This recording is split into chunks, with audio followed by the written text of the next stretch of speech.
Mate, halves pay the price. We saw earlier yesterday, by the time this drops, some coaches have made some big decisions, or are they big decisions, in dropping halfbacks, Lachlan, Ilias, and other players whose I will leave to you to discuss.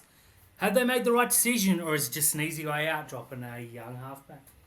I think Lachlan Ilias is the correct call, and it was very evident as of last year. He needed a stint in New South Wales Cup. And they got Dean Hawkins, who was the New South Wales Cup Player of the Year. He was the man of the match in the grand final. South Sydney went on and, yada yada yada, did what they had to do. This kid looks like, well, he's not really a kid, Dean Hawkins, is he? But he looks like he's going to be the one to come up and fill the void. And I think it's the right call. I don't know. I think it's the right call to drop Ilias. I don't know if it's the call I would have made for the Roosters. I probably would have put Jack Whiten, who's a tried and tested, done and dusted half, just for this game. But I think that's the right call. The other one that you're alluding to is Jackson Hastings. Now, I'm a big fan of Adam O'Brien. I'm a big fan of what he's done for Newcastle and what he did last year. I'm not a real big fan of this call, Dan. I'm not a fan of it all. There is a half at Newcastle that needed to be dropped back to the bench with the number 14 on his back. It wasn't Jackson Hastings though. It's very clear to everyone that Tyson Gamble is offering absolutely nothing out there, and you're now taking out Hastings, who's the one with the kicking game, the one with the passing game, and putting Jack Cogger in, whereas it should have been Hastings and Cogger with Gamble playing the support role off the bench. Completely fair. I loved Cogger in. I always felt like it was a matter of time, and it was literally O'Brien waiting for the player who was in not so good form to bring Cogger in. Gave his he sort of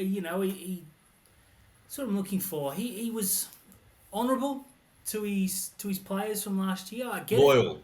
Loyal. He stuck by. Loyal's a better word. He was loyal to his players last year. He stuck by them. But his wrist held the wrong one for sure. It had to be Tyson Gamble going to the bench and coming off as a hitman number 13 or whatever was needed. Not issue, but I don't like the fact that it was reported that they gave Hastings the news this morning, or yesterday morning, and said, do you still want to train with the first grade team? And he said no and sat out.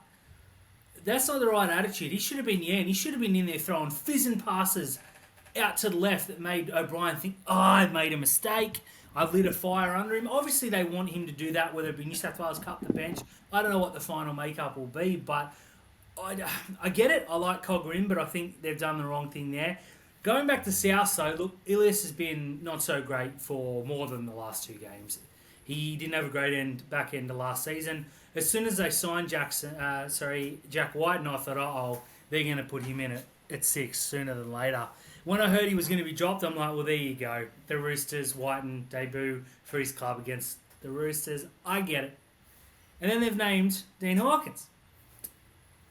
I think he's taking the easier out here because there's bigger name players that are playing worse than Lachlan Ilias, and I will discuss this at length tomorrow on Zero Tackle by the time this drops. I think he's made an easy decision and framed it as a hard one, dropping the halfback. He's dropped the kid, and I think better players have played much worse and really need a boot up them. Yeah, I agree with you that the South players aren't in good form, but that comes down to your halfback, and he hasn't taken control at any. Like, they played 160 minutes of footy. And I haven't, not for 1 minute have I turned around and gone, geez, Lachlan Ilias has impressed me. So, right call, and the more I think about it, I wish Dean Hawkins the best. I think he's in a baptism of fire here.